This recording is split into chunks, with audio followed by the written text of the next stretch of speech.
السلام علیکم ورحمۃ اللہ وبرکاتہ۔ الحمد للہ نحمده ونستعینه ونستغفره ونعوذ باللہ من شرور انفسنا ومن سیئات اعمالنا من يهده الله فلا مضل له ومن يضلل فلا هادي له واشهد ان لا اله الا الله وحده لا شريك له واشهد ان محمدا عبده ورسوله اما بعد فان خير الحديث كتاب الله وخير الهدي هدي محمد صلى الله عليه وسلم وشر الأمور محدثاتها وكل محدثة بدعة وكل بدعة ضلالة وكل ضلالة في النار۔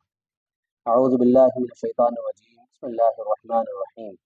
لقد كان لكم في رسول الله أسوة حسنة۔ ناظرین گرامی، نوجوان ملت اور پیارے بچوں، تمام تعریف اللہ رب العالمین کے لیے ہے۔ ہم سب اسی کی عبادت کرتے ہیں، اسی سے مدد چاہتے ہیں، اسی سے استغفار طلب کرتے ہیں۔ بے شک ہم سب گواہی دیتے ہیں کہ اللہ کے سوا کوئی معبود نہیں، اور محمد مصطفیٰ صلی اللہ علیہ وسلم اللہ کے بندے اور اس کے رسول ہیں۔ سب سے بہترین بات اللہ رب العالمین کی کتاب ہے، اس سے بہترین کتاب، اس سے بہترین کوئی خیر کی بات نہیں۔ بے شک اللہ رب العالمین نے اپنی کتاب کے ذریعے سے حق اور باطل کو واضح کر دیا۔ نبی کریم صلی اللہ علیہ وسلم نے فرمایا، سب سے بری بات یہ ہے کہ دین کے اندر کوئی ایسی بات پیدا کر دی جائے جو دین نہیں ہے، یعنی اپنے پاس سے کوئی ایسی چیز ایجاد کر لی جائے اور اس کو دین سمجھا جائے۔ اس کو اللہ کے رسول صلی اللہ علیہ وسلم نے سختی سے منع فرمایا، اور آپ نے فرمایا کل بدعۃ ضلالہ وکل ضلالۃ فی النار، ہر ایک بدعت گمراہی ہے اور گمراہی انسان کو جہنم کی طرف لے جانے والی ہے۔ محترم سامعین، یہ جو پروگرام آپ برابر سنتے آ رہے ہیں، یہ معارف الاسلام کے تحت ایک کمپٹیشن چلا ہے، جس کے ذریعے سے اپنے نوجوان بچوں کو، نونہالوں کو اسلامی تعلیمات سے روشناس کرانا ہے۔ اسی سلسلے کو میں آپ کے سامنے بڑھا رہا ہوں۔ اللہ کے رسول صلی اللہ علیہ وسلم بحیثیت قائد، آج کے اس موضوع کے تحت ہم کچھ چیزیں جانیں گے کہ اللہ کے رسول صلی اللہ علیہ وسلم ہمارے لیے ہر طرح سے آئیڈیل رہے ہیں، چاہے آپ صلی اللہ علیہ وسلم کی زندگی کا اٹھنا ہو، بیٹھنا ہو، آپ صلی اللہ علیہ وسلم کی زندگی سے جڑے ہوئے معاملات، چاہے لین دین کے ہوں، چاہے عبادات کے ہوں، چاہے اخلاقیات کے ہوں۔ اللہ کے رسول صلی اللہ علیہ وسلم نے ہر گوشے سے ہمارے لیے ایسی تعلیمات اور ایسے اسوہ حسنہ چھوڑے ہیں جن کو آئیڈیل سمجھا گیا ہے، اور اللہ رب العالمین نے ہمارے لیے اس کو لازمی طور پر قرار دیا ہے کہ آپ رسول اللہ صلی اللہ علیہ وسلم کے نقش قدم کی پیروی کریں۔ اللہ کے رسول صلی اللہ علیہ وسلم نے دنیا کے ہر گوشے سے، ہر فیلڈ سے ہمارے لیے بہترین اسوہ حسنہ اور ایسی عمدہ مثالیں چھوڑی ہیں جن کو زندگی میں لا کر ہر انسان کامیابی اور کامرانی کو پہنچ سکتا ہے۔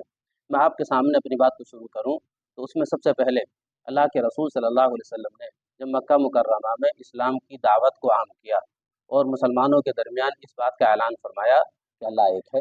اللہ کے سوا کوئی معبود نہیں، اور ہم سب اللہ کی عبادت کرتے ہیں، وہ ہمارا خالق ہے، وہ ہمارا رازق ہے۔ تو آپ صلی اللہ علیہ وسلم کی باتوں سے بہت سارے لوگ ایمان لے آئے اور اللہ رب العالمین کو ایک مان لیا، لیکن ایمان لے آنا ان کے لیے قدر آسان بات نہیں۔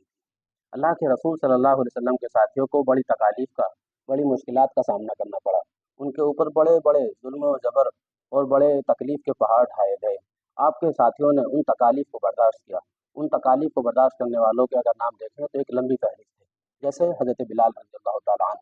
حضرت خباب بن عرط رضی اللہ تعالیٰ عنہ، حضرت عمار، حضرت یاسر اور ان کی والدہ، یہ تمام وہ لوگ ہیں جنہوں نے بڑی تکالیف برداشت کی۔ اللہ کے رسول صلی اللہ علیہ وسلم کی ذمہ داری یہاں پر بڑھ جاتی تھی، کیونکہ آپ صلی اللہ علیہ وسلم صرف نبی نہیں تھے بلکہ ان کے لیے ایک رہبر بھی تھے، ان کے لیڈر تھے اور ان کے امام تھے۔ اللہ کے رسول صلی اللہ علیہ وسلم نے اپنی ذمہ داری کو سمجھا، تو آپ صلی اللہ علیہ وسلم نے جو لوگ ایمان لے آئے تھے اور وہ مال والے تھے، اللہ نے ان کو مال سے نوازا تھا، تو آپ نے ان کی ذمہ داری لگائی کہ جو لوگ غریب ہیں، کمزور ہیں، غلام ہیں، ان کی آزادی کا کوئی راستہ تلاش کیا جائے، کیونکہ عمومی طور پر اور بالخصوص ان لوگوں کو زیادہ ستایا جا رہا تھا جو کمزور طبقے سے تھے یا غلام۔ تو اللہ کے رسول صلی اللہ علیہ وسلم نے اپنی اس ذمہ داری کو سمجھتے ہوئے سب سے پہلے اس بات پر فوکس کیا اور لوگوں کو یہ احساس دلایا کہ ان غریبوں کو، کمزوروں کو اور خاص کر غلاموں کو ان لوگوں سے آزاد کرا لیا جائے تاکہ ان کی تکالیف کا کچھ سلسلہ کم ہو جائے۔ دوسری بات، اللہ کے رسول صلی اللہ علیہ وسلم نے مالداروں کو اس بات پر بھی ابھارا کہ جو لوگ مشرکین مکہ کے غریب ہیں، مشرکین مکہ کے کمزور ہیں، بے کس ہیں، بے سہارا لوگ ہیں، ان کی دلجوئی کی جائے، ان کے تالیف قلب کے لیے مالدار مسلمان اپنا پیسہ خرچ کریں، جس کے ذریعے سے وہ اسلام کی اخلاقیات کو، اسلام کی روشناس تعلیمات کو سمجھیں گے، اور اللہ کے رسول صلی اللہ علیہ وسلم کے اخلاق سے متاثر ہو کے کہیں نہ کہیں وہ اسلام کے قریب آ سکتے ہیں۔ تو آپ صلی اللہ علیہ وسلم نے اس بات پر بھی مالداروں کو ابھارا۔ تیسری بات جو اسلام کے اندر بہت ضروری تھی وہ یہ،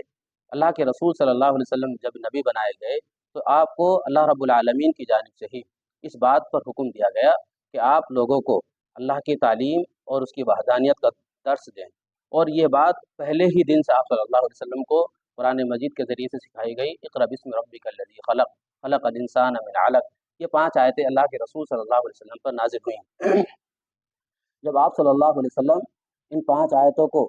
لوگوں کو پڑھ کر سناتے تو آپ نے نہ صرف ان کو پڑھا بلکہ عملی طور پر ان کو جامہ پہنا دیا۔ آپ صلی اللہ علیہ وسلم نے اس کو کر کے دکھایا۔ آپ صلی اللہ علیہ وسلم نے تعلیم کی اہمیت اور اس کی قدر و منزلت کو اس طرح سے سمجھا کہ آپ نے لوگوں کے لیے دینی تعلیم کی ایک ایسی جگہ کا انتظام کیا جہاں پر وہ آپ سے تعلیم سیکھ سکیں، اسلام کو پڑھ سکیں، اسلام کو سمجھ سکیں، اور دین اسلام کے جو اصل معنی ہے اور مفاہیم ہے اس کو گہرائی سے سمجھ سکیں۔ تو اس کے لیے اللہ کے رسول صلی اللہ علیہ وسلم نے دار ارقم کے نام سے ایک جگہ تھی، اس کا وہاں بندوبست کر دیا۔ لوگ وہاں سے آپ سے تعلیم سیکھتے، دین اسلام کو سیکھتے اور سمجھ کر اس پر عمل کرتے۔ لیکن بہت سارے لوگ ایسے تھے جو وہاں نہیں پہنچ سکتے تھے، تو آپ صلی اللہ علیہ وسلم نے ان لوگوں کی ذمہ داری لگائی جو وہاں پر تعلیم حاصل کرتے تھے کہ وہ وہاں سے تعلیم حاصل کرنے کے بعد ان لوگوں تک پہنچیں جو یہاں تک نہیں آ پا رہے ہیں، جو لوگ دار ارقم میں داخل نہیں ہو پا رہے ہیں، آ نہیں پا رہے ہیں کسی بھی اپنی ضروری تکالیف یا پریشانی کی وجہ سے۔ تو آپ صلی اللہ علیہ وسلم نے ان کو بحیثیت ٹویٹر گھر گھر بھیج دیا کہ ان لوگوں کو سمجھائیں، اور دین اسلام کا اس طرح سے اشاعت و نشر و اشاعت کا ایک سلسلہ شروع ہو گیا۔ اس کوشش کا کیا نتیجہ نکلا؟ اسی کوشش سے حضرت عبد الرحمن بن عوف، حضرت عثمان غنی اور حضرت عمر فاروق جیسے جلیل القدر اصحاب اسلام کی تعلیمات سے متاثر ہو گئے اور اسلام کے دامن میں آ گئے۔ یہ بڑی کامیابی تھی۔ اللہ کے رسول صلی اللہ علیہ وسلم مکہ مکرمہ سے جب تھک گئے اور وہاں کی تکالیف اور پریشانیوں کو برداشت کرتے کرتے، تو اللہ رب العالمین کی جانب سے آپ کو حکم مل گیا کہ آپ مدینہ کی طرف ہجرت کر لیں۔ تو اللہ کے رسول صلی اللہ علیہ وسلم نے وہاں بھی سب سے پہلے اپنی ذمہ داری کا یہ احساس کیا کہ بحیثیت ذمہ دار میری یہ ذمہ داری عائد ہوتی ہے کہ میں لوگوں کو ایک پلیٹ فارم پہ جمع کروں۔ تو آپ نے اس پلیٹ فارم کے لیے مسجد نبی کی تعمیر کا سلسلہ شروع کیا، اور آپ صلی اللہ علیہ وسلم بنفس نفیس خود اس میں شرکت فرماتے اور لوگوں کے ساتھ مل جل کر اس کی تعمیر میں حصہ لیتے، اور اللہ رب العالمین کے حکم کا اور اس کے احکامات کا لوگوں کو درس دیتے، اور یہ اشعار پڑھتے، اللہم لا عیش الا عیش فی الآخرہ، اے اللہ اصل زندگی تو آخرت کی زندگی، اے اللہ زندگی تو اصل آخرت کی زندگی ہے۔ اس طرح سے اللہ کے رسول صلی اللہ علیہ وسلم نے اپنے ساتھیوں کے ساتھ مل جل کر ایک ایسے گھر کی تعمیر فرمائی جو مسلمانوں کے لیے حقیقت میں ایک چکی کی مانند، اسلام اور مسجد ایک چکی کے مانند ہے۔ مسلمان کی ہر زندگی کا ہر ایک لمحہ، ہر ایک ضروریات، ہر ایک معاملہ جو بھی زندگی سے انسان کے جڑا ہوا ہے وہ مسجد سے ضرور جڑ جاتا ہے۔ اس طرح اللہ کے رسول صلی اللہ علیہ وسلم نے ہر مسلمان کو مسجد سے جوڑ دیا۔ اس کے بعد اگر ہم اور آگے بڑھ کر دیکھیں تو اللہ کے رسول صلی اللہ علیہ وسلم نے بحیثیت قائد مکہ مکرمہ سے جو لوگ ہجرت کر کے گئے تھے ان کی تکالیف کو، ان کی پریشانیوں کو کم کرنے کا یہ طریقہ نکالا کہ جو مدینہ کے اہل خیر اور مال والے لوگ ہیں ان کے ساتھ ان کا بھائی چارہ قائم کرایا، جو اسلامی تاریخ ہی نہیں بلکہ دنیا کی آج سے پہلے بھی اور اس کے بعد بھی کوئی ایسی تاریخ و مثال نہیں ملتی جو آپ صلی اللہ علیہ وسلم نے بھائی چارہ قائم کرایا تھا۔ وہ بھائی چارہ کیا تھا؟ 90 لوگوں پر مشتمل تھا۔ اس میں ایک دوسرے کے مال کی، ایک دوسرے کے جان کی، ایک دوسرے کے عزت کی، ایک دوسرے کی ہر اس چیز کو جس میں ہر انسان کو ایک دوسرے کی ضرورت پڑتی ہے، وہ ایک دوسرے کے غمخوار ہو گئے، ایک دوسرے کے شریک بن گئے، اور ایک دوسرے کے لیے اپنی جان اور مال کو لٹانے والے بن گئے۔ اس طرح سے اللہ کے رسول صلی اللہ علیہ وسلم نے 90 لوگوں کے اندر بھائی چارہ قائم کرایا۔ اس کا کیا نتیجہ نکلا؟ اس کا نتیجہ یہ نکلا کہ بہت سارے لوگ جو رنگ و نسل کے اور اسی طرح وطنیت کے دل دادا تھے، یہ تمام چیزیں اللہ کے رسول صلی اللہ علیہ وسلم نے اپنے پیروں کے تلے کچل ڈالی، اور اس کا کیا نتیجہ ہوا؟ اللہ کے رسول صلی اللہ علیہ وسلم جب اس سے فارغ ہوئے تو آپ صلی اللہ علیہ وسلم نے میثاق مدینہ طے فرمایا۔ میثاق مدینہ کیا تھا؟ وہ تقریباً 86 قبائل پر مشتمل ایک ایسا میثاق مدینہ تھا جو 47 پوائنٹ پر مشتمل تھا، جس میں اللہ کے رسول صلی اللہ علیہ وسلم نے مدینہ اور اس کے اطراف کے جتنے قبائل تھے سب کو اس بات پر جوڑ دیا کہ ہم سب اللہ رب العالمین کے نام پر یہاں اکٹھے ہوئے ہیں۔ اب جو لوگ اللہ کو مانتے ہیں، جو نہیں مانتے، وہ ایک دوسرے کے یہاں ہمدرد رہیں گے، یعنی ہمارا مال، ہماری عزت، ہماری جان